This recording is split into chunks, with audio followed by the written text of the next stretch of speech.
June 6, 1944, 00:15 hours. Strongpoint WN62, Omaha Beach. Gefreiter Heinrich Severloh carefully cleaned the barrel of his MG-42 machine gun in the concrete bunker overlooking the channel. In his pocket he carried a letter from his girlfriend in Metzingen, promising to wait for him until the war's victorious end. "The invasion will be their grave. We will throw them back into the sea within hours." He had written these words to her just 3 days earlier, after Feldmarschall Rommel himself had inspected their positions. The Desert Fox had looked through Severloh's gun aperture, studied the overlapping fields of fire, and nodded with satisfaction. "When they come," Rommel had said, "this beach will be their cemetery." Through the embrasure, Severloh could see nothing but peaceful darkness over the channel. The night was calm, almost serene. In 12 hours, this same young man would be found weeping uncontrollably in his bunker, surrounded by 13,500 empty shell casings, his gun barrel warped from heat, watching an invasion force so vast that his mind would simply refuse to process what his eyes were seeing. Though Severloh would later claim to have inflicted 1,000 to 2,000 casualties, historians consider this impossible given that total American casualties at Omaha Beach from all causes were approximately 2,400. The mathematics of German defeat were about to be written not in strategic assessments or intelligence reports, but in the shocked testimonies of soldiers who would witness the largest amphibious invasion in human history from the wrong side of the gun sight. The Atlantic Wall stretched 2,400 miles from Norway to the Spanish border, what German propaganda called the most formidable defensive line in military history. Along the Normandy coast, 58 divisions of varying quality manned positions that had consumed 17 million cubic meters of concrete and 1.2 million tons of steel. Hitler himself had declared it impregnable. The defensive preparations at Omaha Beach alone seemed to justify such confidence. The U.S. Army Center of Military History records that the Germans had constructed 8 concrete bunkers, 35 pillboxes, 4 artillery positions, 18 anti-tank gun positions, 45 rocket launcher sites, 85 machine gun nests, and 6 mortar pits. The beach itself had been turned into a killing field. 3,700 obstacles had been planted in the tidal zone, including Belgian gates, Czech hedgehogs, and wooden stakes, many topped with teller mines. Behind the beaches, 6.5 million mines had been laid, though Rommel had wanted 60 million. Colonel Ernst Goth, commanding the 916th Grenadier Regiment near Bayeux, had calculated the defensive firepower in his sector. His 4 batteries could theoretically deliver 120 rounds per minute into the beach sectors. Combined with other batteries, the Germans could concentrate massive firepower on any landing attempt. These calculations, however, assumed unlimited ammunition, an assumption that would prove fatally flawed. June 5th had brought weather that Luftwaffe meteorologist Walter Stuber in Paris had declared impossible for invasion. Wind speeds reached 20 to 25 knots, waves climbed to 6 feet, and low clouds hung at 500 feet. Stuber, using data from U-boats and weather stations, had assured the High Command that conditions would remain poor for at least 2 weeks. Based on this forecast, many senior officers had left their posts. Rommel himself had departed for Germany on June 5th to celebrate his wife's birthday, carrying a pair of grey suede shoes he had purchased in Paris. General Friedrich Dollmann, commanding the 7th Army, had ordered division commanders to attend war games at Rennes. Even the naval patrols that normally swept the Channel had been cancelled due to rough seas. This meteorological confidence would prove to be the first German miscalculation. Unknown to Stuber, the Allies possessed weather stations in Greenland and weather flights over the Atlantic that detected a brief break in the storm, a 36-hour window that Group Captain James Stagg had identified and Eisenhower had seized. At 23:15 hours on June 5th, radar stations along the Norman coast began detecting unusual activity. Freya and Würzburg radar sets picked up massive aerial formations approaching from the north. The operators, however, had seen this before, Allied deception raids designed to keep German forces on alert. By 0030 hours on June 6th, reports began flooding in that challenged all assumptions. Fallschirmjäger, paratroopers, were landing across Normandy. But the reports made no sense. Some units reported paratroopers to the east, others to the west. Some claimed they were British, others American. Dummy paratroopers with firecrackers attached, part of Operations Titanic and Ruppert, added to the confusion.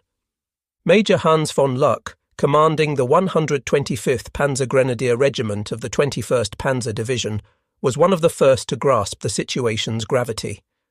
Awakened by reports of paratroopers landing near his positions, he immediately requested permission to attack. The response from division headquarters: "Do not move until the situation clarifies."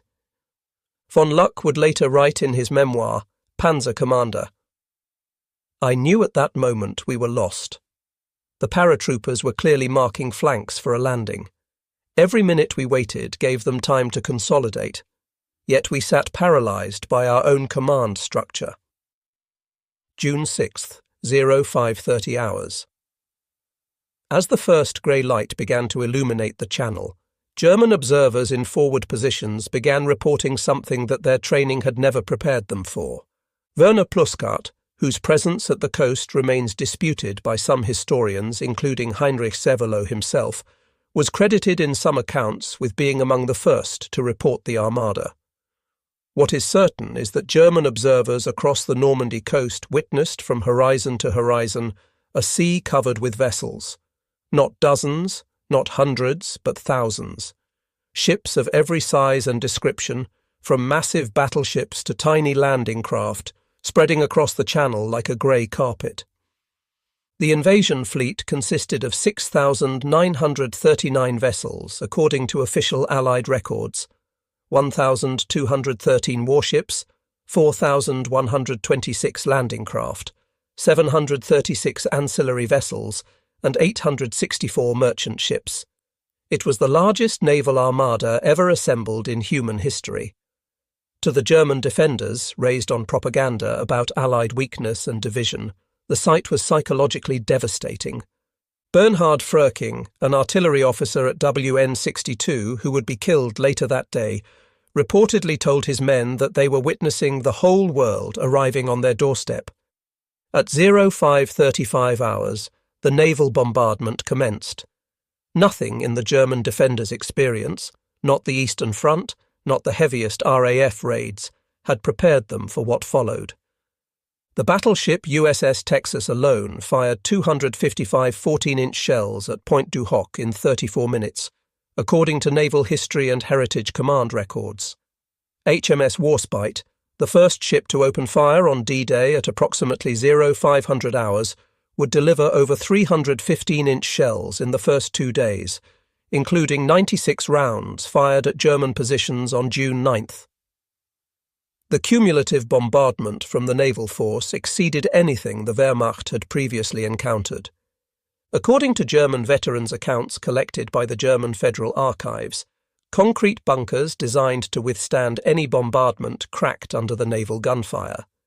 Men were buried alive, dug out and buried again as shells continued to rain down. The psychological impact was as devastating as the physical destruction. These fortifications in which they had placed absolute confidence were crumbling like sandcastles. As the naval bombardment continued, the Luftwaffe's response revealed the true desperation of the German position. Oberst Josef Pips Priller, commanding Jagdgeschwader 26, received orders to attack the invasion fleet with his entire force. His response, recorded in the Wing's war diary: "What entire force? I have 2 planes." The Luftwaffe, which had promised air superiority over any invasion, could muster only 319 sorties on D-Day, against 14,674 Allied sorties, according to U.S. Navy Office of Naval Intelligence records. Priller and his wingman, Unteroffizier Heinz Wodarczyk, made the only Luftwaffe attack on the beaches during the morning of June 6th, strafing Sword Beach once in their FW-190A-8 fighters before fleeing from overwhelming Allied fighter cover. This single strafing run by two planes against an invasion force of thousands became a symbol of German impotence. The promised knights of the air, who would darken the skies over any invasion, had been reduced to a futile gesture. At 0630 hours, the first assault waves hit the beaches. German defenders, despite the bombardment, manned their positions and opened fire. What followed was carnage that shocked even hardened veterans. Heinrich Severloh, the machine gunner at WN-62, began firing at 0635 hours. His position, one of the few undamaged by the bombardment, commanded perfect fields of fire across Omaha Beach. In his 2005 memoir, WN-62 Erinnerungen an Omaha Beach, he stated he fired 13,500 rounds over 9 hours. While Severloh claimed massive casualties, military historians note that his position, though deadly, was one of many factors in the Omaha Beach casualties, and specific numbers cannot be verified. What is certain is that his MG-42, firing at a rate of 1,200 rounds per minute in short bursts, contributed significantly to what became known as Bloody Omaha. The German defenders began experiencing what military historians would later term material shock, the mental breakdown caused by confronting overwhelming force. No matter how many Americans, British, or Canadians fell, more appeared. Every destroyed landing craft was replaced by 3 more. Every silenced machine gun position was suppressed by naval gunfire that seemed unlimited. By midday, German positions began reporting critical ammunition shortages. The defensive plans had calculated ammunition expenditure based on repelling a limited assault. Nobody had planned for this scale of attack. According to Wehrmacht supply records, positions that had ammunition calculated for a 3-day battle exhausted their supplies within hours. Artillery batteries, the backbone of the defence, faced similar crises. The carefully husbanded ammunition supplies vanished under the intensity of combat. Attempts to bring forward reserve stocks failed. Every road was under constant Allied fighter-bomber attack. The contrast with Allied firepower was stark. German observers noted that American destroyers would fire hundreds of shells at single targets, while German artillery was rationed to 4 shells per gun per day by the afternoon of D-Day. The German Armour Reserve, the force that Rommel had insisted must defeat any invasion on the beaches, remained paralysed through the critical morning hours. The 21st Panzer Division, the only armoured unit close to the beaches, did not receive orders to attack until 1000 hours, 4 hours after the landings began. When the 21st Panzer finally attacked at 1620 hours, they advanced between British airborne landing zones toward the coast. According to divisional records, they reached the shore between Lyon-sur-Mer and Luc-sur-Mer around 1900 hours, the only German armoured unit to reach the coast on D-Day. However, at 2100 hours, they witnessed the arrival of Operation Mallard, 250 gliders bringing reinforcements to the British 6th Airborne Division. Interpreting this massive air armada as a threat to their flanks, they withdrew. The division lost 54 tanks and armoured vehicles on D-Day, approximately 25% of their strength in a single day. The counterattack also encountered specialised Allied armour they had never seen before. Hobart's funnies, modified tanks with flails for mine clearing, flamethrowers, and bridging equipment, seemed to belong to a different era of warfare entirely. Throughout D-Day, German units faced a threat they had never encountered at this scale: massive airborne forces operating behind their lines. The 6th Airborne Division, British, and the 82nd and 101st Airborne Divisions, American, created chaos that multiplied their actual strength. Oberst Friedrich von der Heydte, Germany's most experienced paratrooper commander, serving with the 6th Fallschirmjäger Regiment, was in Normandy during the invasion. His professional assessment, recorded in post-war interviews, was damning.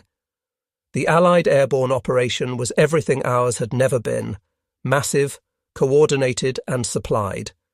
We dropped battalions, they dropped divisions. We were supplied by single aircraft. They had endless streams of gliders and transport planes. The psychological impact of paratroopers appearing everywhere paralysed German responses. Units refused to move, fearing ambush. Others fired at shadows, sometimes at their own men. The confusion multiplied German problems exponentially. As D-Day progressed, German command and control disintegrated. Allied aircraft systematically destroyed communication lines. French resistance, activated by coded BBC messages, cut telephone cables and destroyed relay stations. Radio communications were jammed by Allied electronic warfare units. General-Lieutenant Max Pemsel, Chief of Staff of the 7th Army, attempted to coordinate the defence from his headquarters at Le Mans. His war diary records increasing frustration as contact with forward units disappeared. By noon, entire divisions had vanished from the communication network. Individual unit commanders made decisions in isolation, without knowledge of the larger picture. As darkness fell on June 6th, surviving German defenders took stock of their situation. The impregnable Atlantic Wall had been breached in multiple places. The Luftwaffe had essentially ceased to exist over Normandy. The Kriegsmarine had managed to sink one destroyer, USS Corrie, while losing 15 E-boats and numerous smaller craft. General-Lieutenant Wilhelm Richter, commanding the 716th Division, which had borne the brunt of the British assault, reported to 7th Army headquarters. Division combat strength, 35%. All coastal strongpoints lost. Artillery, 90% destroyed. Enemy advancing inland. The statistics told a story of complete tactical failure despite individual acts of heroism. In a single day, the German forces had suffered casualties equivalent to those of a major battle, while the Allies continued landing fresh troops as if D-Day was merely the beginning, not the climax. Throughout the night of June 6th to 7th, German units attempted to regroup and counterattack. These efforts revealed the full extent of Allied superiority. Every German movement was detected by radar, illuminated by flares, and destroyed by artillery or naval gunfire. Hans von Luck's Panzer Grenadiers, finally released to counterattack, advanced toward Sword Beach in darkness.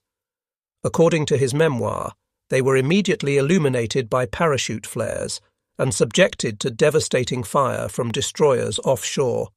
It was like daylight. Every vehicle, every soldier was visible. The shells came from the sea with perfect accuracy. We lost half our strength without seeing a single enemy soldier. Meanwhile, Allied reinforcements continued landing. The artificial Mulberry harbours were already being assembled, supply ships anchored in organised rows. The invasion wasn't just succeeding, it was transforming into a permanent presence. As German reinforcements attempted to reach Normandy, they encountered complete interdiction of movement. Every road, railway and bridge was under constant attack. According to Wehrmacht transportation records, units that should have reached the front in one day took up to 2 weeks. The 2nd SS Panzer Division, Das Reich, stationed near Toulouse, took 17 days to reach Normandy, a journey that should have taken 3 days. They arrived having lost 30% of their vehicles to air attack without firing a shot at ground forces. The psychological impact was devastating. If they couldn't even reach the battlefield intact, how could they hope to influence it? Meanwhile, Allied logistics operated with stunning efficiency. LSTS, landing ship, tank, discharged entire armoured regiments in hours. Within days of D-Day, the Allies were landing 15,000 tons of supplies daily, more than the entire German army in Normandy consumed in a week. By June 12th, German forces in Normandy were approaching psychological collapse. They had lost 26,000 men killed, wounded or missing, roughly equivalent to 2 full divisions. Replacements were minimal. Meanwhile, Allied strength grew hourly. Carentan fell on June 12th, linking Utah and Omaha beaches. The German paratroopers of the 6th Fallschirmjäger Regiment, Elite troops who had never previously retreated withdrew in disorder. Their commander, Friedrich von der Heydte, reported to higher headquarters, "My regiment no longer exists as a combat unit. The survivors are psychologically broken."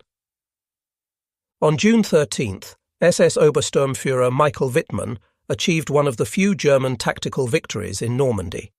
According to British military records, he destroyed 13 to 14 tanks, 2 anti-tank guns, and 13 to 15 personnel carriers in the Battle of Villers-Bocage within 15 minutes. German propaganda seized on this victory as proof that German arms could still prevail. But even this victory revealed the futility of the German position. Wittmann's Tiger tank, disabled in the battle, was replaced by the Germans with difficulty. The British losses were replaced within hours. The tactical brilliance of individual German soldiers could not overcome industrial mathematics. Wittmann himself, with 138 confirmed tank kills across all fronts, was killed on August 8th when his Tiger was destroyed, whether by British gunner Joe Eakins of the Northamptonshire Yeomanry or Canadian forces remains disputed. The Wehrmacht's greatest tank ace was eliminated by an enemy that could afford to trade 10 tanks for 1 Tiger. The fall of Cherbourg on June 26th provided another psychological blow. This major port, fortified over 4 years and garrisoned by 21,000 men, was supposed to hold for months. It fell in 5 days of serious fighting. General-Lieutenant Karl Wilhelm von Schlieben, commanding the garrison, had proclaimed he would defend Cherbourg to the last bullet. Instead, he surrendered on June 26th.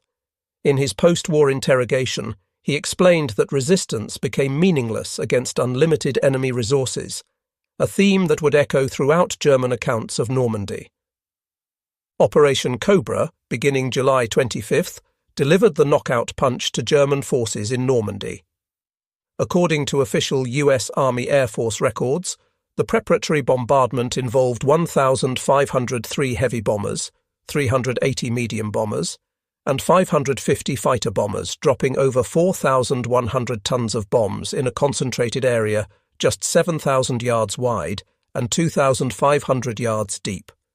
General-Lieutenant Fritz Bayerlein, commanding Panzer Lehr Division, reported to Army Group B, "My division is annihilated. The psychological effect on the survivors is indescribable. They are no longer soldiers, but broken men." The bombing was so intense that it killed Lieutenant General Leslie McNair, the highest-ranking American officer killed in the European theatre, who was observing from what was thought to be a safe distance. If American generals weren't safe from their own firepower, what chance did German soldiers have? The Falaise Pocket, August 12th to 21st, became the graveyard of German forces in Normandy. According to Allied intelligence reports confirmed by post-war German records, approximately 10,000 Germans died in the pocket and 50,000 were captured. Over 300 tanks and armoured vehicles were destroyed, along with 2,500 other vehicles. German soldiers attempting to escape described scenes of apocalyptic destruction. Roads were carpeted with dead horses and burning vehicles. Allied fighter bombers attacked in waves every 20 minutes. Artillery fell continuously. The systematic destruction was so complete that many soldiers simply gave up, preferring captivity to certain death. The final accounting of the Normandy campaign tells a story of complete German defeat. German losses, June 6th to August 31st. Approximately 320,000 casualties, 30,000 killed, 80,000 wounded, 210,000 missing or captured. 2,300 tanks destroyed, virtually all armour in France. 2,127 aircraft lost. Allied losses, 209,672 casualties, with replacements exceeding losses daily. Approximately 4,000 tanks lost, replaced within weeks. 4,101 aircraft lost, from a force exceeding 13,000. The disparity revealed the fundamental truth. Germany was fighting an attritional battle it could not win against an enemy with virtually unlimited reserves. Professional German military officers provided the most objective assessments of the disaster. General der Panzertruppen Heinrich Severloh, who assumed command in Normandy after Rommel was wounded, reported to OKW on August 1st. The enemy's material superiority is at least 20-1 in artillery, 10-1 in tanks, and absolute in aircraft. He can replace all losses within days. We cannot replace anything. General Hans Speidel, Rommel's chief of staff, wrote in his 1949 memoir, "Normandy proved that courage alone could not overcome industrial supremacy. We faced an enemy who had mechanized not just warfare but victory itself." General Feldmarschall Erwin Rommel left the most powerful testament to the Normandy experience. In his final report to Hitler on July 15th, 2 days before being severely wounded by Allied aircraft, he wrote, "The troops are fighting heroically everywhere, but the unequal struggle is nearing its end. The enemy's overwhelming superiority in men and material is beginning to tell. I must beg you to draw the necessary conclusions without delay." This was military language for complete defeat. Rommel, Germany's most celebrated commander, was telling Hitler that the war was lost. The Normandy campaign revealed that World War II had become a production war. German soldiers witnessed American industrial capacity that defied their comprehension. Ford's Willow Run plant alone produced one B-24 bomber every 63 minutes at peak production. American factories produced 96,000 aircraft in 1944. Allied ammunition expenditure in one day exceeded German production in a month. A single American division consumed more supplies daily than an entire German corps. Hans von Luck, reflecting on Normandy in his memoir, wrote, "We learned that modern war was not about tactics or courage, but about production. The Americans had turned war into an industrial process. They manufactured victory on assembly lines. The German soldiers who survived Normandy were psychologically transformed. They had witnessed the complete invalidation of everything they had been taught about warfare, racial superiority, and national destiny." Heinrich Severloh, the machine gunner of WN-62, spent the rest of his life haunted by his D-Day experience. In his 2005 memoir, he wrote about meeting American D-Day veterans.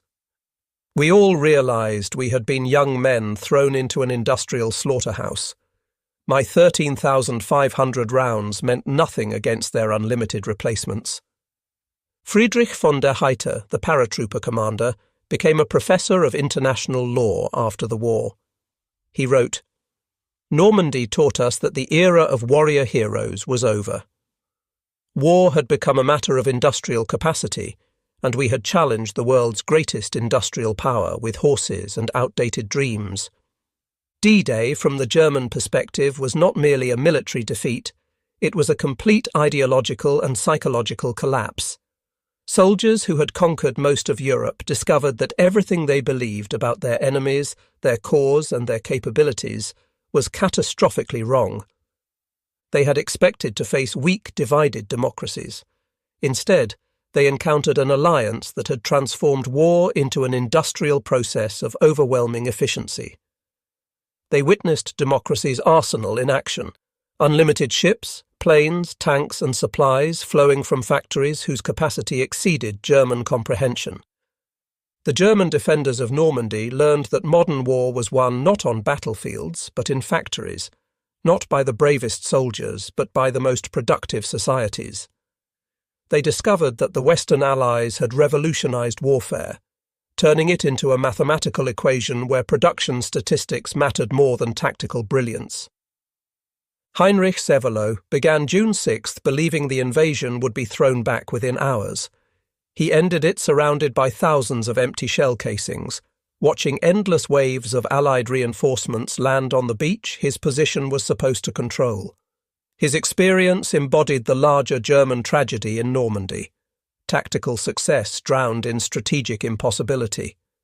The beaches of Normandy became not just a battlefield, but a revelation.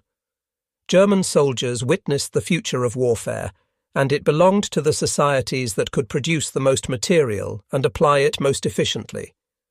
They had brought courage, training, and determination to the battle.